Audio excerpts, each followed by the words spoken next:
रुपया दिन प्रतिदिन गिर रहा है डॉलर के मुकाबले में। और गिरते रुपये का मतलब है देश में महंगाई, और देश में महंगाई का मतलब है आम आदमी पर मार। और आम आदमी को सहानुभूति जनाने के लिए देश की वित्त मंत्री जब चेन्नई गई तो वहाँ एक सब्जी बाजार में उतर गई, खुद सब्जी लेने के लिए, जायजा लेने के लिए कि महंगाई कितनी है। शायद महंगाई का तो उनको पता है, परंतु लोगों में हमदर्दी जताई कि जो महंगाई की मार है वो भी झेल रही है। परंतु एक गलती हो गई, पॉलीथीन का एक बैग लिए उनका पीएसओ खड़ा है और दूसरे लोग भी खड़े हैं। सरकार कह रही है सिंगल यूज प्लास्टिक बंद होना चाहिए, और यहाँ वित्त मंत्री के साथ ही सिंगल प्लास्टिक यूज। दूसरा, मैडम ने इसमें कितने पैसे दिए या नहीं दिए, इसका कोई भी वीडियो नहीं लक्षित किया गया, जबकि मीडिया का काम उनकी टीम ही कर रही थी। उन्होंने ही अपने ट्विटर हैंडल पे इस वीडियो को लोड भी किया। लोग कह रहे हैं मैडम प्याज तो खाती नहीं मगर टमाटर तो खाती होंगी, क्योंकि टमाटर में सबसे ज़्यादा आग लगी हुई है। जो भी हो, वित्त मंत्री का इस कार्य को प्रशंसा के दृष्टि से देखा जाएगा, क्योंकि उन्होंने कुछ तो जायजा लिया, कुछ लोगों के हाथ जोड़े, लोगों ने हाथ जोड़कर प्रणाम किया मैडम को इस सहानुभूति के लिए।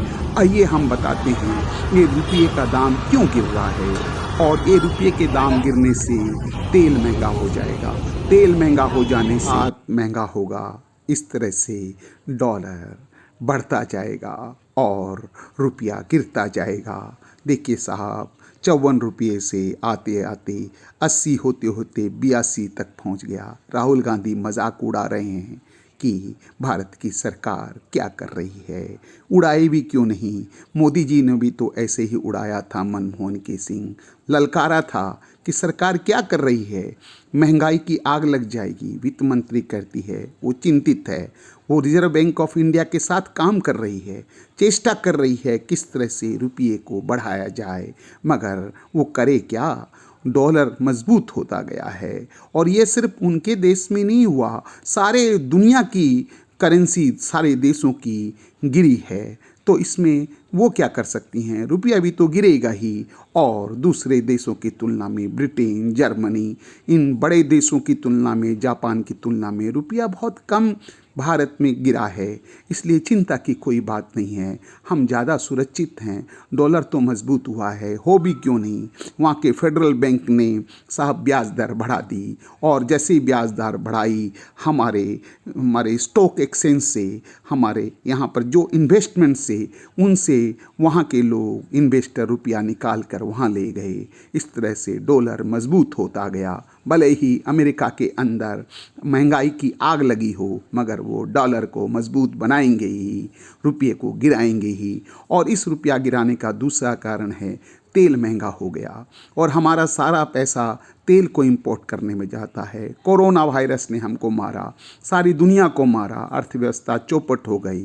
राह खा यूक्रेन और रूस के युद्ध ने ही सब कुछ ख़त्म कर दिया, महंगाई ला दी, आग लगा दी दुनिया के बाज़ार में, क्योंकि सप्लाई कम थी। इसलिए डॉलर बढ़ता गया, क्योंकि अमेरिका ने अपनी साख रखने के लिए अपने बैंकों के द्वारा इसको मजबूत किया और अपनी धनराशि को अर्जित कर लिया।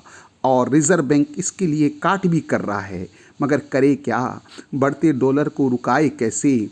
उसको चाहिए बहुत ज़्यादा इन्वेस्टमेंट, जो कि आ नहीं रहा है। उसको चाहिए कि यहाँ के जो इन्वेस्टर वो रुपया निकाले नहीं, मगर उसी से तो डॉलर और रुपये का संतुलन होगा। भारत पूरी चेष्टा कर रहा है कि तेल में इंपोर्ट कम करे, अपना एक्सपोर्ट को बढ़ाए, मगर हो रहा है ज़्यादा। हथियार कम खरीदना शुरू कर दिया, आत्मनिर्भर हो गया, मगर फिर भी इंपोर्ट से एक्सपोर्ट बहुत ज़्यादा है, 30 से 40 बिलियन डॉलर ज़्यादा।